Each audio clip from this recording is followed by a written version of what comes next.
Assalamu alaikum rahmatullahi ta'ala barakatuh.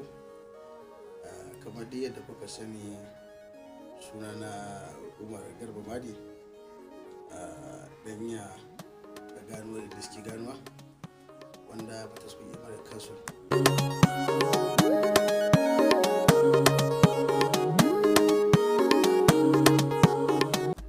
Dangane da siyasa na jihar Yobe, to za mu yi cewa alhamdulillah, tunda shi tsari na shugabanci komai iya da nashi tafiyar, kuma kowane shugaba ya zo iya da irin nashi aniyar da irin tafiyar da yake so da al'umma da kuma aikin da yake so yi. Kamar kama ya bangare na shi mai girma gwamna rabu mai malabu ne, in ka duba ya yi abubuwa na ci gaba daidai gwargwado, tunda in ka duba ba mu taba samun gwamnati wadda ta ja matasa a jiki ta ba su koda kama irin SA nan, ba mu taba samun gwamnati da irin wannan makamacin abu alherin ba. In ka duba rabu malabu ne ya ɗan taimaka a bangaren lafiya, sannan ya ɗan taimaka ta bangaren matasa da kuma kama irin in ka duba kasuwanni ɗanyi da kuma shi karasa aikin airport da wasu abubuwa na cigaba wadda ba kowa zai iya bayani a kai ba.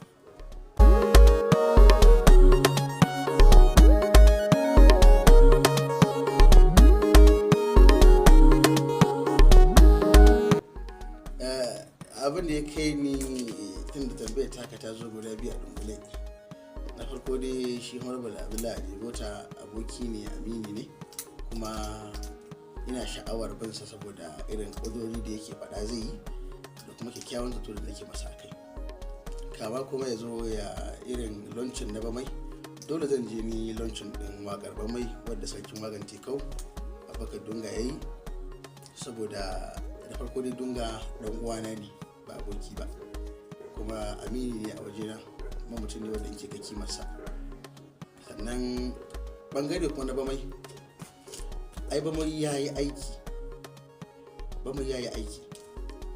mu cire maganan yare ko bangaranci ko son zuciya. Bamai ya yi aiki, kuma ya samu jagorori na mutane wanda suke gindinsa, mutanen arziki kamar irin su Basko da sauransu, sukan ba shi shawarar arziki. Domin idan ga mutum kamar shugaba yana ayyukan alheri, to ku kyautatawa masu ba shi shawara kyakkyawan zato, suna ɗaya daga cikin masu ba shi wannan gudunmawa don yi wannan aiki ɗin.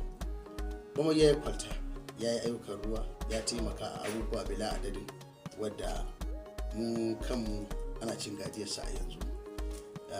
Kuma ina kira ga mutanen Fataskun ko in ce Zombi, da Allah a cire maganar wannan kabilanci ko son zuciya. Bamu ya yi ayyuka ba ɗaya ba biyu ba, wadda mu taɓa samun sanata wadda abin da bamu yi ba. Wannan ita ta ƙara ƙarfafin gwiwa na zuwa wannan lancin waƙarsa, kuma da daɗin abubuwan da ya ayyuka a wurin da abubuwa da yawa dunga shi mana alheri. Ni ba wai na wai bin gidan bamai bane ko kuma wai ina faɗa rage kire ban wani abu, ni ba na buƙatan komai daga wurinsa.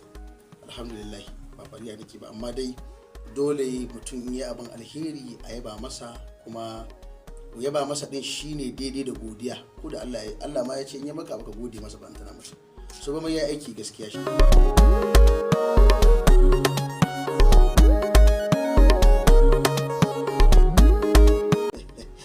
To yan takarkaru dole za su fito ta kowane bangare, duba ga yadda siyasa ta canza da kuma ganin yadda ayyukan suke tafiya.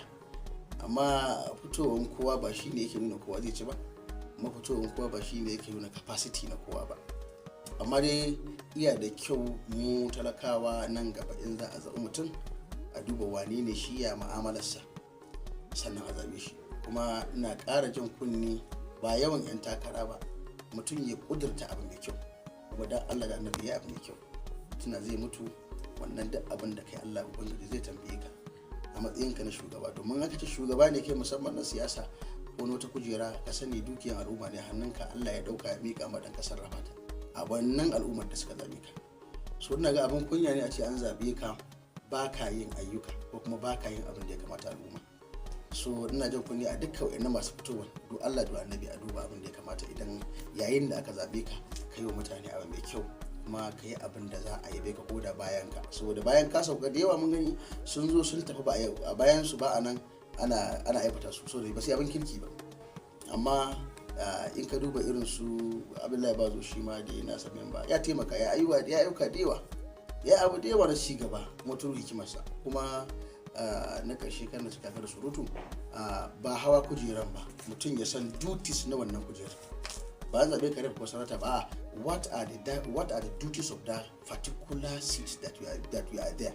Me kake a wurin, me duty, ai kujerar ita kanta akwai dutinta, akwai haƙoƙi da naka bi nata ka karɓo mutane. Ba akwai a baka ba sun allowance ko kuɗi baka zo ka rawa akwai kwamiti da aka saka ka bi wannan. In na health ne ka bi bangaren lafiya ka aje zamana ka kwato al'ummar ka wani a bangaren lafiya. In kana kwamiti na ayyuka ne ko kwalta ɗaya ka bi ka yi ta da ƙayan baya ka ta da hayaniya sai an baka ka al'ummar ka. Wannan shine shugabanci. Amma an saka kana dan bai sa komai baka ka zauna kiɗin mu kawai baka komai, baka bibiyan kwamitin kama kawai da baka abin da aka baka kawai ka zama dan biyar rima a shahida a cikin can ba. Wannan ba dai bane. Ka duba kudanci ba haka suke yi ba. Su da Allah na jan kunne duk wanda ya samu kansa a cikin kujera to Allah da annabi ya tabbatar ya yi wa jama'a aikin da ko da a bayansa za a yi shi. Wannan shi ya dan takaicin abin da shi ya dangane da yawan fito